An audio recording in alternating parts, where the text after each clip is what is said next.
La Revolución Francesa terminó con la nobleza e instauró una meritocracia básicamente masculina, creando una escalera social donde a través del mérito y la educación podías cambiar de estrato social. Así, un joven de la pequeña nobleza corsa logró convertirse en emperador de Francia. Pero, ¿fue realmente meritocrático el régimen salido de la Revolución y luego continuado por Napoleón?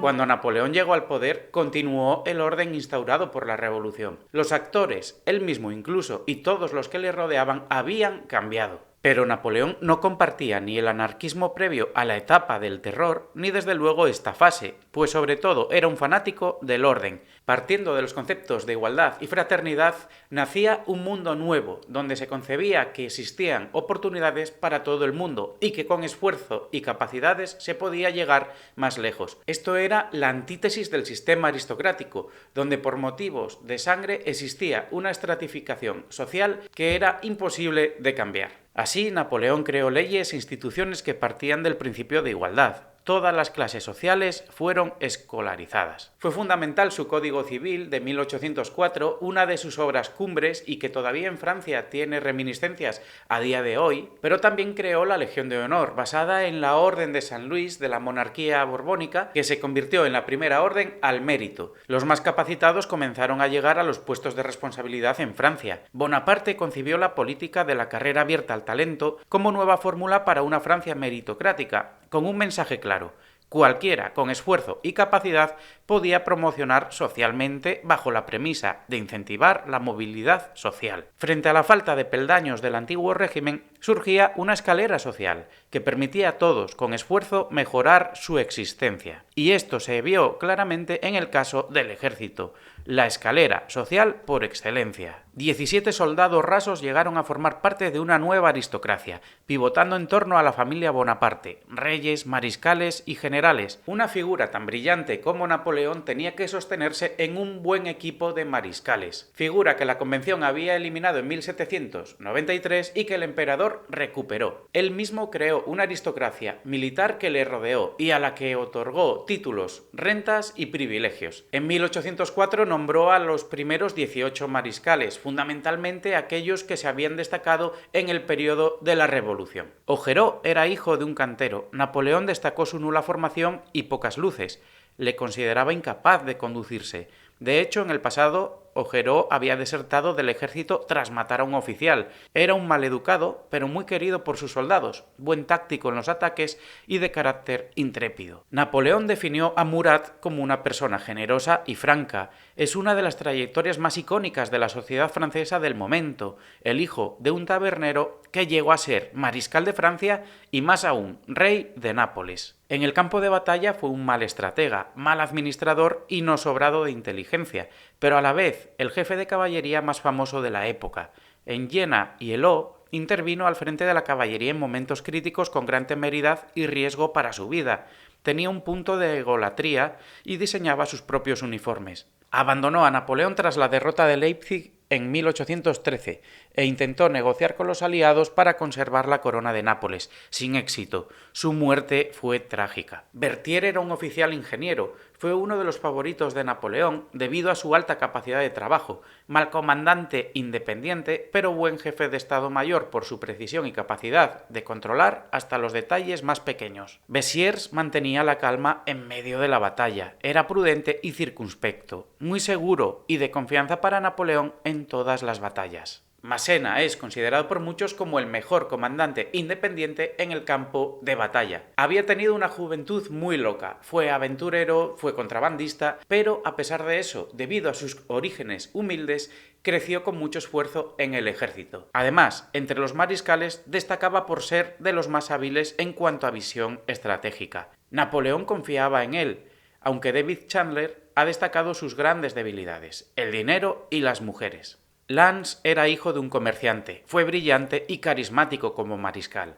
Se decía que tenía la inteligencia de Davout, la valentía de Ney y el atractivo de Murat. Napoleón lo definió en sus memorias como un sabio, prudente y audaz, y el mejor de todos sus generales para maniobrar sobre el campo de batalla. En sus memorias, Napoleón se refiere a Bernadotte como un torpe, que duró 2 meses como ministro de la guerra debido a su falta de talento. Napoleón reconoció que lo propuso como candidato al trono sueco simplemente porque su esposa era hermana de la de José Bonaparte, por lo que en este sentido hubo una clarísima falta de meritocracia. Mortier era básicamente una persona leal al emperador. Fue de los mariscales que siguieron a Napoleón hasta la derrota. De hecho, defendió París en 1814 e incluso durante los 100 días que regresó Napoleón volvió a incorporarse a sus filas, aunque por problemas de salud no pudo participar en la campaña. Ney también fue nombrado en 1804, era hijo de un tonelero y según Napoleón era el más valiente de sus mariscales. Participó en Jena, Eylau, la guerra contra España, aunque tuvo un papel aún más destacado en la campaña de Rusia. Primero al frente del tercer cuerpo de ejército, destacando por su papel en las batallas de Smolensk y Borodino, aún más célebre en su intervención en la retirada de este país, liderando la retaguardia y consiguiendo el cruce del río Beresina, se dice que fue el último soldado francés que cruzó el puente de Kovno.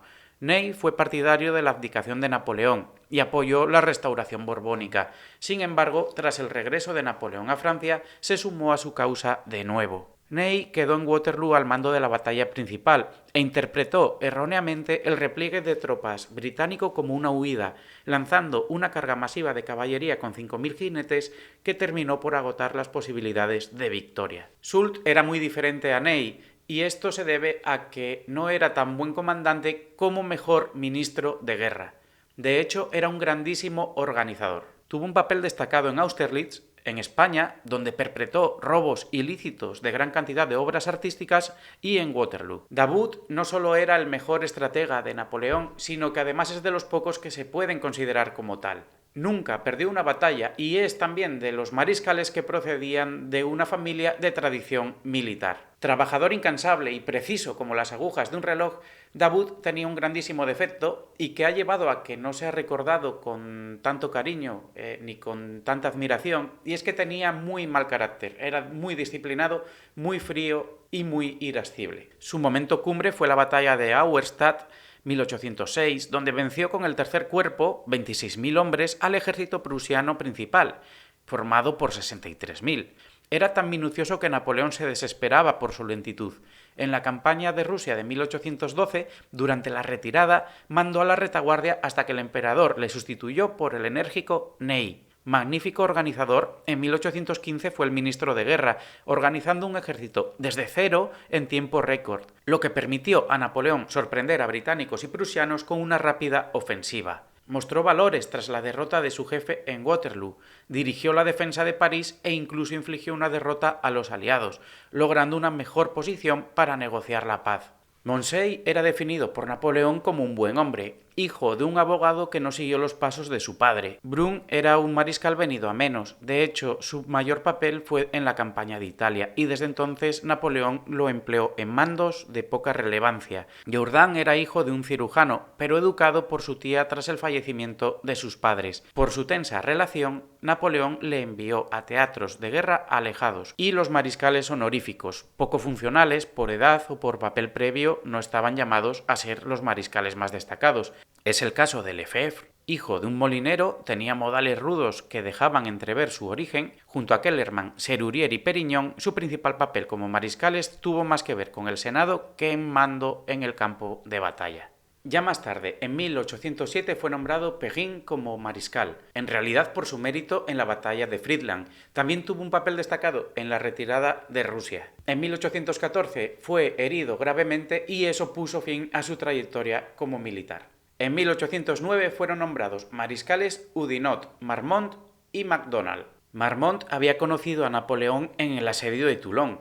Este le nombró ayudante de campo en 1796 y le involucró en la expedición de Egipto y en el golpe de estado del 18 de Brumario en 1799. Su primer éxito destacable tuvo lugar en Marengo, al frente de la artillería. Como amigo de Napoleón, vio mal que no se le incluyese en el grupo de mariscales de 1804. Marmont ha pasado a la historia con el estigma de traidor, ya que en 1814 pactó con los aliados la retirada de las tropas que tenía bajo sus órdenes, condenando a Napoleón a firmar el Tratado de Fontainebleau. MacDonald tenía ascendente escocés, aunque había nacido en Francia. En 1809 destacó por su papel en el centro en la batalla de Wagram. apoyó la abdicación de Napoleón y pasó a colaborar con la restauración borbónica. Oudinot, solo bravura como cualidad, según el emperador, y ciertamente tenía una treintena de cicatrices. Humilde y recto, pasa más desapercibido entre los mariscales, por no tener tanta brillantez. Hijo de un cervecero, dedicó toda su vida al ejército. Suquet fue nombrado mariscal en 1811. Hijo de un comerciante de seda, destacó en Austerlitz y Jena, aunque llegó a mariscal por la conquista de Cataluña y por mostrarse en España como un buen administrador. Un año más tarde fue nombrado mariscal Gouvion-Saint-Cyr. De origen humilde, tuvo una magnífica carrera militar. Lo llamaban el búho por su carácter taciturno e introvertido. Fue un perfil estratega, aunque tuvo un perfil bajo durante las guerras napoleónicas, y es que no fue nombrado mariscal, como habéis visto, en 1804, simplemente porque se negó a firmar una carta de felicitación al emperador por su nombramiento como tal, ya que decía que él no opinaba de asuntos políticos. Tras la caída de Napoleón pasó a servir a Luis XVIII, al restaurado rey borbónico, y de hecho llegó a ser ministro de la guerra, afrontando en su etapa distintas reformas del ejército, lo que habla de sus buenas cualidades. Incluso fue empático con Ney. Cuando Ney fue condenado a muerte, él trató de conseguir un indulto para su antiguo colega. En 1813, Napoleón premió la lealtad de Poniatowski nombrándole mariscal. Fue el único general extranjero que fue promovido a mariscal. El mismo día que Napoleón le nombró mariscal, tuvo lugar la batalla de Leipzig. Murió ahogado en el río tratando de retirarse de esta plaza imposible de defender. Y el último nombramiento como mariscal tuvo lugar en 1815 y fue al famoso Grouchy. Una hormiguita, por decirlo de alguna manera, alguien que trabajaba de manera constante, pero que a diferencia de Ney o Murat no era un héroe, sino que llegó a mariscal por constancia. Napoleón afirmó que le faltaba energía, le culpó de la derrota de Waterloo junto a Ney.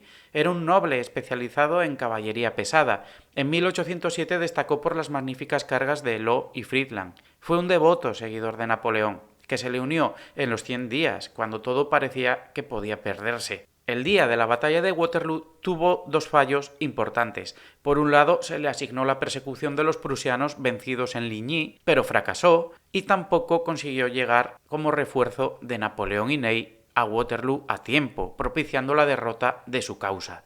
Por lo tanto, los mariscales habían llegado, la mayoría de ellos por méritos propios, a esta condición.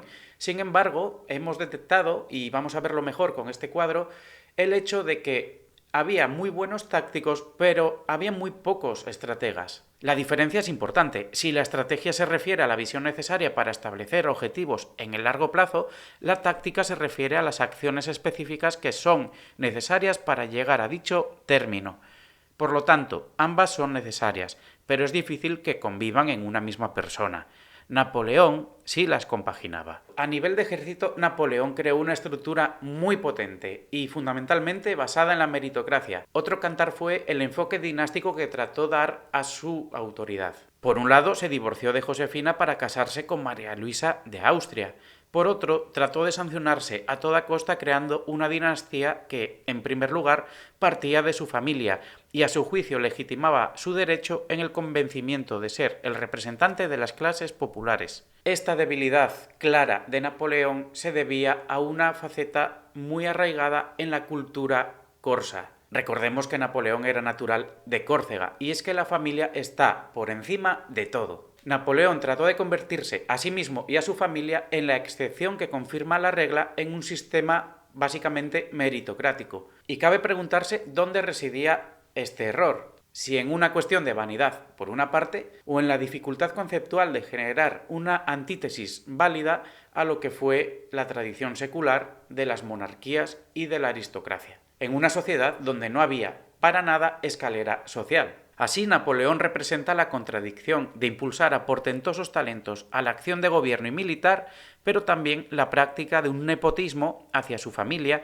que se encuentra, como él mismo destacó, en la base de su fracaso. Él mismo asomó la corona de Lombardía, Jerónimo Bonaparte fue rey de Westfalia, su hermano Luis, al frente de Holanda, rechazó contribuir al bloqueo continental contra Inglaterra, José fue incapaz de lidiar con la situación en España y Napoleón reconoció su falta de talento como militar y gobernante. Carolina Bonaparte, casada con Murat, fue reina de Nápoles. Murat traicionó a Napoleón en la Sexta Coalición, igual que Bernadotte como monarca de Suecia. Sus hermanos, convertidos en reyes, fueron incapaces en general. Ensel solo salva de esta negligencia generalizada a Eugenio, el hijo de Josefina. Suele suceder que cuando se produce un cambio de élites, que deberían ser la antítesis de lo que había antes, terminan adoptando las mismas costumbres y formas de hacer de aquellos a los que denunciaban anteriormente y aquellos a los que han sustituido. Si Napoleón fue en algún sentido merecedor de ocupar la cúspide de la sociedad francesa, con él una manada de mediocres también llegó a la máxima dignidad. Y esa contradicción resalta que, a pesar de haber creado una escalera social que después,